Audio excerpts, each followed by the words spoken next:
کہ کان لا کے سنی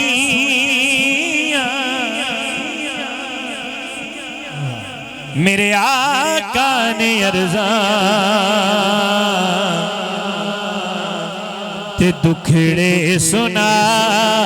کہ مزہ آ گیا کان لا کے سنیا آگی نے عرضاں تے دکھڑے سنا کہ مزہ آ گیا او خیرات پائی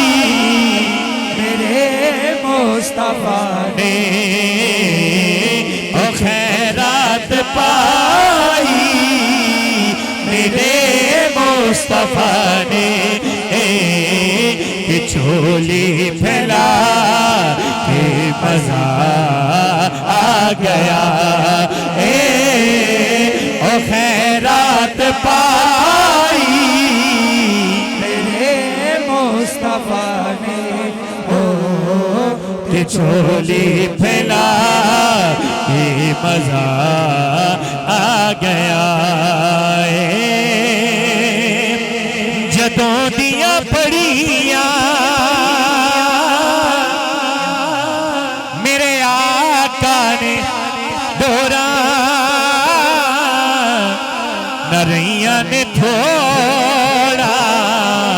نہ پہیاں نے لوڑا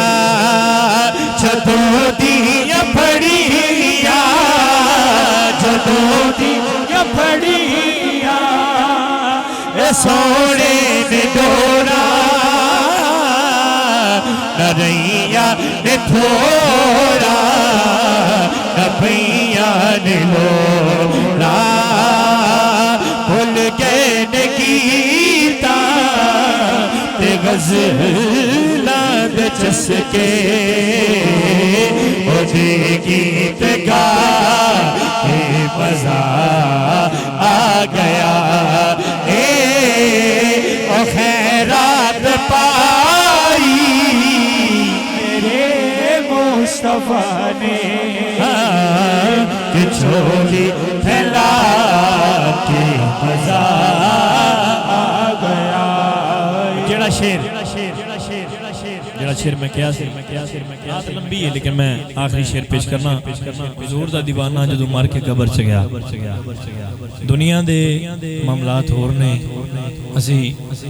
کسی نو کہہ دینے یار تڑاک کیا بنسی ہوئے کہہ دیتے ہیں نا گلی ملے میں دوستو یاروں کو کہہ دو وہ تڑاک جی تم بخشن گیا تو میں بھی بخشن جا سکتا پھر میں رہنا ہی نا ہم ایسی باتیں اللہ معاف کرے کر دیتے ہیں بخشے ویسا سارے ہی ہیں سرکار نے صدقے انشاءاللہ جیسا گمان رکھو گے اللہ ویسا ہی کرے گا لیکن حضور کا دیوانہ مار کے قبر میں گیا قبر میں جب حضور کا دیدار ہوا اپنے اعمال کا ڈر لے کے گیا قبر میں جب منظر دیکھا میں محسن واسی شیر پڑھن لگا کہ جدو محسن قبر گیا حضور دی نعت پڑھنا لسی جدو سرکار دا دیدار ہویا ہونا ہے تے جتھے میں رکنا ہوں تسی نہیں رکنا بلکہ سجا ہاتھ بلند کر کے کہنا سبحان اللہ محبن اللہ کو سبحان اللہ اللہ تعالیٰ جڑے دو بچے رسول پور دے فوت ہوئے نے انہوں نے درجات بلند فرمائے محبن اللہ ایک باری کہنا سبحان اللہ مار کے قبر گیا اگے منظر دیکھے تو کی کہہ رہا ہے کہ زیارت بھی ہو گئی تراغت بھی ہو گئی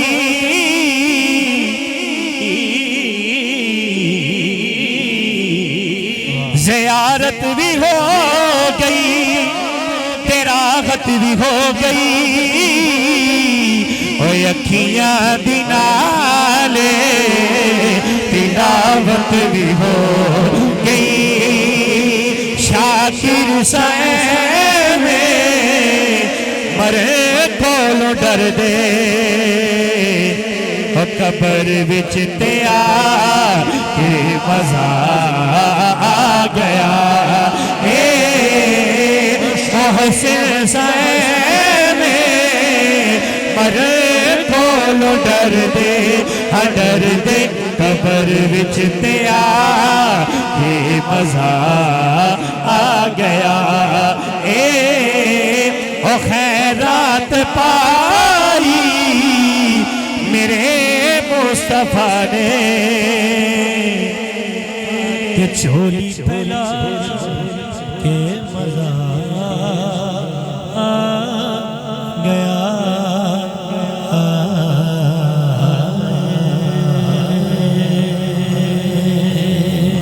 چند اشعار